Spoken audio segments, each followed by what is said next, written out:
Hello and welcome once again to the video. Well, it's happened at long last. I have returned fully to my series looking at every English monarch from the first official monarch, King Athelstan, 924 to 939, the grandson of Alfred the Great. So all the way from Athelstan up to Charles III.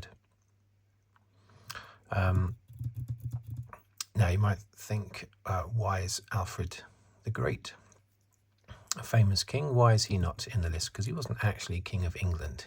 He was an English king, but he wasn't king of England. I think he was king of Wessex, wasn't he? But he did a lot to set the groundwork for his son and then his grandson to take over in England. Although Athelstan did, there were still some Vikings left over in the north of England, but not for much longer. But anyway, this is not about Athelstan because I've already done Athelstan. I'm on to Harthacanute. That's today's one. My last one was his half-brother, Harold Harefoot. Harold Harefoot. Today it's going to be his half-brother, Harthacanute. So let us dive in, shall we? So I just write a few details down and just talk about him a little bit. So that's different ways of spelling this, but I'm going to go with the the longer version, basically. Harthacanute.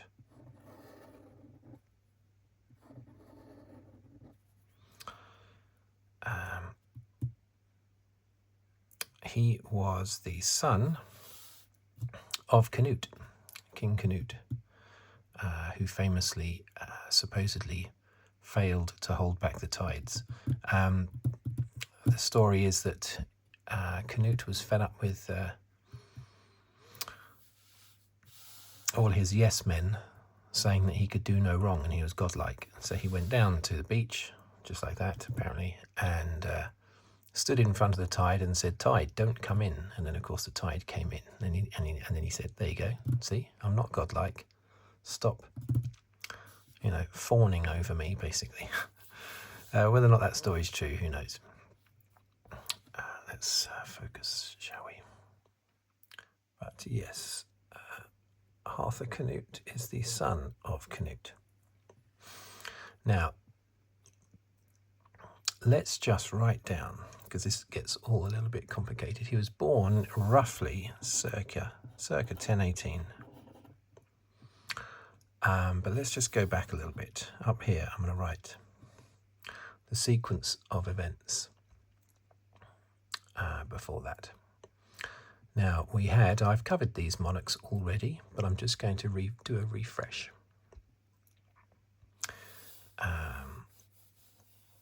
Son of Emma of Normandy. So we put that in there. Son of Emma of Normandy, who was a cousin of William the Conqueror. Now, but here, let's go back to King Ethelred.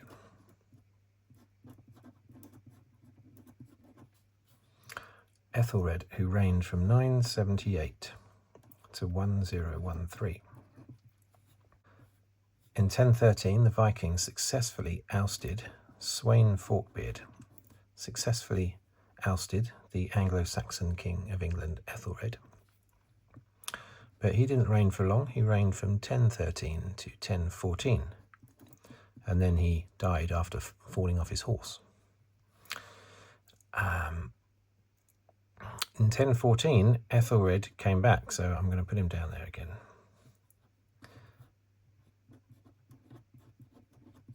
That is a sort of, it's not really a very capital E, is it? But there you go. Ethelred came back to the throne. Whoopee, here he comes. Until he died 2 years later, in 1016. who knows what he died, fell off the toilet or something. People died for all sorts of strange reasons back then. So along came Ethelred's, I said Ethelred's sons were Edward and Alfred, but I was forgetting Edmund Ironside. Edmund Ironside then became king, and he was a tough guy. He was a bit of a hero. He was a bit of a, King Arthur type person, and he was fighting the Vikings successfully. He took over the crown in 1016, and himself and Canute were fighting. Canute being the son of Sweyn, they were fighting and fighting. So you got the Anglo-Saxon King Edmund, son of Ethelred, fighting Canute, the Danish Viking king of Sweyn Forkbeard. And they sort of came to a bit of a stalemate, and they were going to split the kingdom. But there was going to be Edmund in the south and Canute in the north. But then, a few days later, Edmund, choked on his breakfast cereal or something, and he died. So therefore, he was only king for about 6 months, 1016 to 1016. So then Canute obviously said, "Oh well, okay, I might as well just take the whole throne then," as covered in previous videos. Canute, 1016. Now, of course, he was like an invading Viking, but he won over the Saxon population, Anglo-Saxon population. He embraced Christianity, and many of the customs, and he was considered quite a fair bloke, and he reigned all the way up to 1035.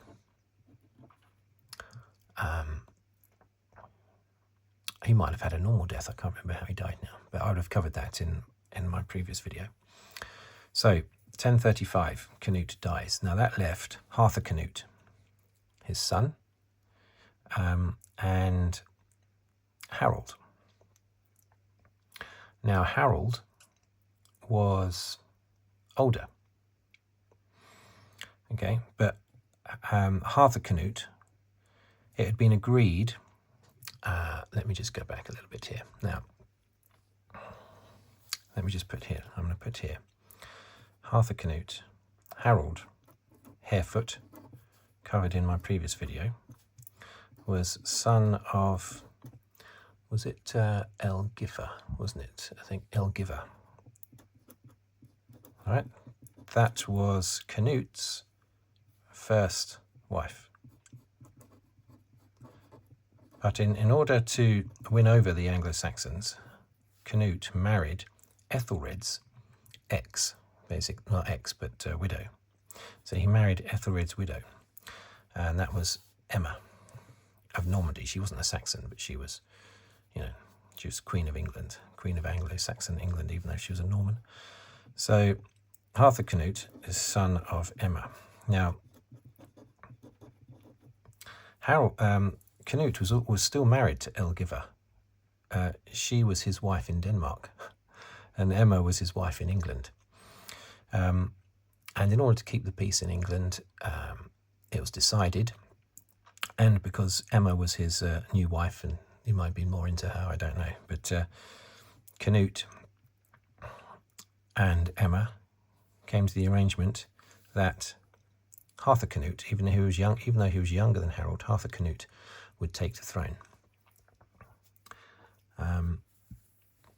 of England and Denmark. So Harold was obviously a little bit irritated by that. Now, that was decided obviously before Canute died. When Canute died, however, Harthacanute was off rampaging around Northern Europe, raping and pillaging and all that sort of good stuff, with his armies. So Harold snuck in there into England and jointly reigned along with Emma. Emma would have wanted Harthacanute there, but she had to put up with Harold instead. So therefore, from even though Harthacanute ascended the throne in 1035, it was actually Harold that took the throne in 1037, eventually 2 years later. This is why I did Harold first in all my videos. So he eventually took over in 1037. So there's a gap of 2 years there because Harthacanute had ascended the throne but had not been crowned King of England because he was rampaging for years, basically, around Northern Europe. And, even though England was seen as a bit of a jewel amongst the Northern Kingdom, not because of its strength necessarily, but because it was very mineral rich, iron ore and all that sort of thing. So it was seen as a nice thing to have, basically. So Harold decided, because he had been sharing the throne with Emma, so he wasn't coronated either up until 1037. He then just decided to have a coronation, so he then reigned 1037. That then annoyed Harthacanute, but amazingly, back in those days, everyone took ages to do everything. Even though they were living very short lives, it still took them ages to do anything. And even though Harold took the throne in 1037, it wasn't until 1040, 3 years later, that Harthacanute eventually sort of kicked down the door to Harold's palace and demanded to have his throne, right, and be coronated to the throne that he was promised on Canute's death, and which he ascended in 1035 but wasn't coronated. However, just moments before Harthacanute could do anything about it, Harold died. Now, have I got it written down how he died? Because I've sort of forgotten how he died. How did he die?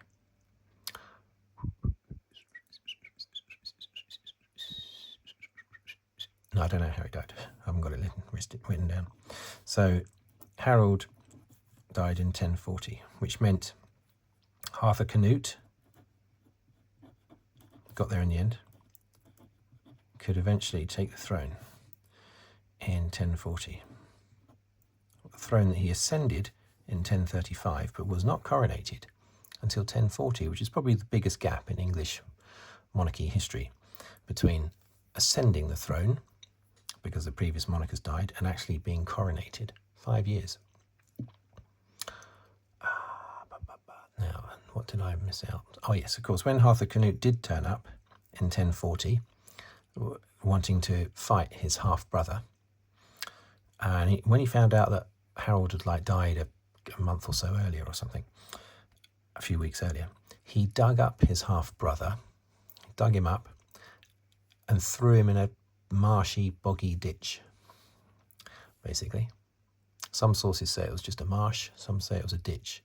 But basically, he dug him up in order to throw him back in a hole again, but sort of upside down with his legs and arms all sticking out, and not all neat and tidy with his arms across his chest holding a sword, So that's what Harthacanute did to his half-brother because he stole his throne. Although Harold was the older son. He was the older son of Canute, so you can understand Harold, wanting the throne. Right, so have I missed out any of my notes here? I don't think I have missed out anything. Let's have a look. I'm still going, by the way. I haven't finished yet, but I'm just making sure I haven't missed anything out so far. Yeah, Harold, son of Elgiver. Harthacanute, son of Emma. Yeah. Okay, so 1040, Harthacanute. Yeah. Now, Harthacanute was a very harsh king. His father, Canute, was, by all accounts, not bad. I mean, he was a Viking and had continued the takeover of England by the Vikings. It wouldn't last for very long, though. But he had done that. But he won them over, and he sort of became a local. Whereas Harthacanute, Harold was also a bit of a vicious beast as well, and Harthacanute was even more vicious apparently, and he had massive high taxes. He burned Worcester, the town of Worcester, burned it to the ground because a couple of tax collectors were killed. Okay, they shouldn't have been killed, but they were probably being a bit nasty and a bit aggressive, kicking down doors, demanding money. So those 2 tax collectors were killed, and because of that, Harthacanute burned down Worcester town. Not because he felt sorry for the tax collectors, you understand, but just because he wanted the money. Now, he had no heir. Harthacanute had no heir, nor did Harold. So this was the end of the Viking line, basically, already. It just went Sweyn, Canute, and then Harold and Harthacanute. He had no heir, so he brought back his half-brother, Edward the Confessor. Now, one thing I have missed out, although I think I've probably mentioned it in my previous video about Harold. Edward, who would become Edward the Confessor, and his brother, his younger brother, Alfred, they were the brothers of Edmund Ironside. Okay, the younger brothers of Edmund Ironside. They had come back during the reign of Harold. When Canute died, they came back out of exile in Europe to try and take the throne from Harold. However, they were betrayed by Harold Godwinson, father of the future Battle of Hastings King Harold. I think his name was Harold as well. Harold Godwin, not Godwinson. Harold Godwin. I suppose the other Harold would be Godwinson, son of Godwin. I think his name was Harold. Anyway, Earl Godwin, we'll call him, okay? The father of the future King Harold, the famous one. Earl Godwin, very powerful family, and he decided to side with Harold, Harold Harefoot, okay, the Viking king. There's lots of Harolds, I know. And so when Alfred and Edward came over, he betrayed them. He captured Alfred and took out both his eyes, blinding him, and then killed him shortly after that. Probably took some other things off him as well before killing him. Tortured and killed Alfred. Edward escaped back to Europe. But now, because Harthacanute didn't have any heirs, Harthacanute decided to bring back his half-brother. Because remember, Edward is also the son of Emma. Should I write it down here? Edward Confessor is coming up soon, of course, but not quite yet, of course. So he decided to bring back, let's write down here actually, Arrow, half-brother of Edward. And I'm going to put in brackets, the Confessor. Because Edward the Confessor was also the son of Emma. Because Edward the Confessor was the son of Ethelred, remember, who was married to Emma. Because Canute had married Emma, who was Ethelred's widow. Yeah? Are you following me? So Harthacanute, even though he was a Viking and Edward was a Saxon, and Harthacanute would have known that Edward was trying to oust the throne from Harold, and that probably pleased Harthacanute, even though Edward wasn't doing it for Harthacanute. But anyway, he invites Edward back, and they sort of, jointly reign. I suspect it wasn't completely joint. Harthacanute would have been, I'm sure, fully in control, but Edward was very much his heir, listed as being his heir. So, 1, 2, 3, 4, 5, 6, 7. Yes, I have included all of those things. That's good. So he brings back Edward, right? Alfred's name, by the way, was, so you had Edward, and you had Edmund before that, whose nickname was Ironside. I love that. Edmund Ironside. Edward would become the Confessor later. I don't know if he had a sort of Saxon nickname before that. And then you had Alfred, whose nickname was the Atheling. Now let's do this in how they would have done it back then. There you go. Alfred the Atheling. Atheling was just basically meant a very high prince, basically next in line for the throne, pretty much. So you could argue today, you would say William Atheling. You would say that Prince William is the Atheling in England, you know. It basically means heir. It doesn't have to mean heir. But what they were saying, by giving him that name there, but they were basically saying, the Saxons were basically saying, Edward should be king, not Harold. So he's king, is what they're saying. Alfred is the Atheling, the next in line, that's what they're saying. And he was the one that had his eyes popped out by Earl Godwin, who was basically working for Harold. Okay, so now we're coming up to now the death of Harthacanute.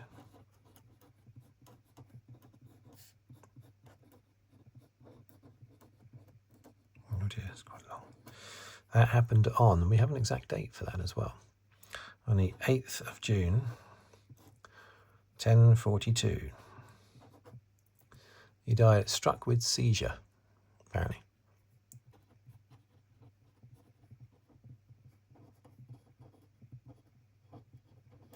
Whilst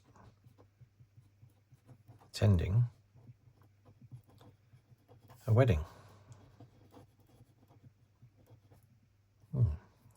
That would have sort of ruined the big day, wouldn't it? Because it would have totally dominated everything. So he died, and he was only 24 years old, which I find amazing considering all the stuff that had gone on, and he was still only 24. So, of course, that leads us into... Oh, by the way, he was king of Denmark. Let's put down...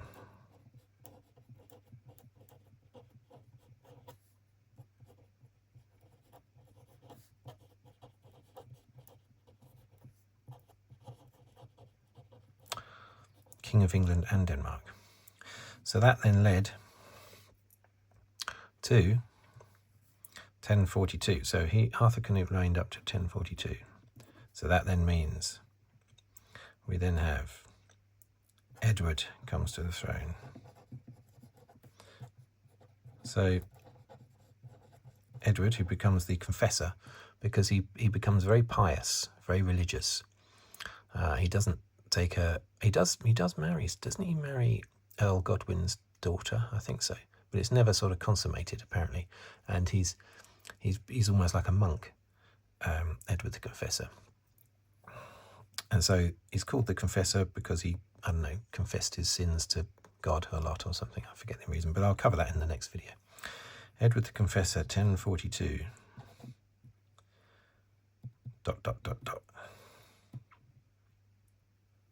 So basically,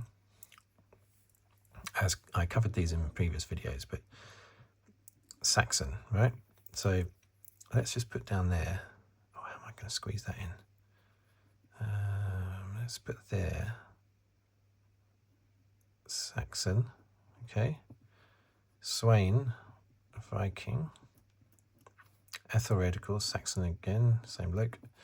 Edmund, his son, Saxon. Canute, Viking, Viking, Viking. Now, so that means 3 generations of Vikings were in control. Yeah, Swain, then his son Canute, then his 2 sons Harold and Harthacanute, 2 half brothers. But then it finished, and it went back to Saxons again. From 1042. Of course, that all changed in 1066 and the Battle of Hastings, but we're not there yet. So, there you go. I don't think I've missed any salient stuff off.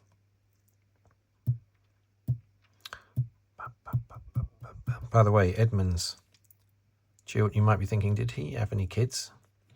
Why didn't they come to the throne? Well, Edmund's kids fled to Hungary. I don't know how many there were, but I do know that later in Edward's reign, he asked, because he didn't have an heir himself, he called back Edmund's son, so his nephew, back from Hungary with his son. And they travelled back from Hungary, And I think on the route, I think Edmund's son died en route to England, like they were always dropping like flies all the time. But Edmund's grandson did turn up to England as a 10-year-old in court. His name was Edgar Atheling, because he was considered next in line for the throne. But he was very young. If he'd been 20, then there may well have never have been a Battle of Hastings, but he was only 10. So he was only a young boy when Edward the Confessor died. So there you go. I don't think there's anything else. I think I like to think that you've got a little bit of a grasp on Harthacanute, the vicious but basically, a man of his times, really. Harthacanute had a big, full, long life and then died at 24. Okay, thank you for watching. Thank you for listening. If you'd like to subscribe, please do so.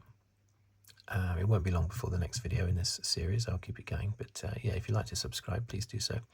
Or like the video. Or anything else, basically. What was the other thing? Oh yeah, comment on the video. Or leave a tip on the thanks button below the video. And I will see you next time out for the very next video. I think the very next video might be a Formula 1 one from the Azerbaijan Grand Prix. But don't quote me on that. Okay, thank you very much, and goodbye for now.